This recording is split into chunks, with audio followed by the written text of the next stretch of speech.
नमस्कार विद्यार्थी मित्रांनो तसेच पालक, मी doctor Vishal Khadse, Leela Madhav medical guidance centre Nashik.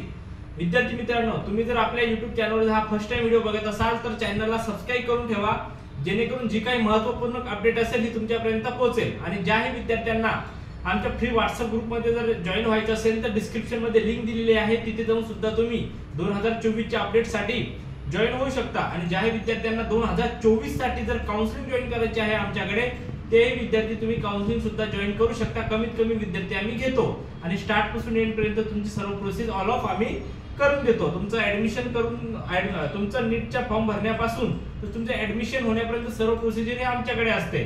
जर आता पुढे जे सीईटी सेल असेल, सीईटी सेलच्या फॉर्म भरण्यापासून ऍडमिशन होण्यापर्यंत सर्व गोष्टी ह्या आम्ही सर्व ऑल टोटल तुमच्या करतो। चला तर आज आपण महत्त्वाचा मुद्दा बोलूया की प्रत्येक स्टेटची वेगवेगळी कॅपॅबिलिटी असते, प्रत्येक स्टेटचे वेगवेगळे फॉर्म असतात। आता नुकतेच केरळ या राज्यामध्ये एमबीबीएस साठी 15% ज्या ओपन कोट्यासाठी असतात, ज्या ओपन कोटा असतो तो 15% जो कोटा असतो, त्यामध्ये केरळ राज्यासाठी रजिस्ट्रेशन स्टार्ट झाले आहे।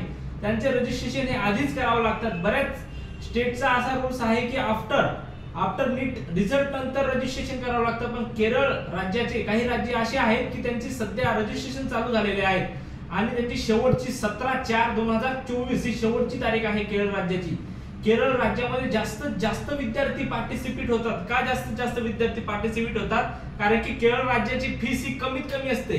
एक छत्तीसगड आणि सेकंड केरळ राज्य यामध्ये एकदम 6-6.5 लाख 7 लाख अशी सर्व कमीत कमी सर्व फी स्ट्रक्चर असते। ज्या विद्यार्थ्यांना आमच्याकडून फीस फॉर्म भरून घ्यायचा असेल किंवा आमच्याकडून काउन्सिलिंग जॉइन करायची असेल, केरळ राज्याचा तुम्हाला मागच्या वर्षी जे काही 19 कॉलेज आहेत केरळ राज्यामध्ये, जे की आपल्या अदर स्टेट साठी पार्टिसिपेट ते होऊ शकतात, त्या विद्यार्थ्यांना 19 कॉलेज आहेत, त्यामध्ये ज्या विद्यार्थ्यांना पार्टिसिपेट व्हायचं असेल ते पार्टिसिपेट होऊ शकतात। ज्यांना लास्ट इयरचा कट ऑफ जाणून घ्यायचा असेल, फी स्ट्रक्चर जाणून घ्यायचं असेल, ते सुद्धा आमच्याशी कॉन्टॅक्ट करा। काउन्सिलिंग जॉइन करायची असेल ते कॉन्टॅक्ट करा। आणि ज्याही विद्यार्थ्यांना एमबीबीएस कमीत कमी पॅकेज मध्ये आणि कमीत कमी फीस मध्ये सर्व करायचं असेल तर ते फॉर्म भरू शकता। चला तर आज आपण इथं थांबूया। थँक्यू, धन्यवाद।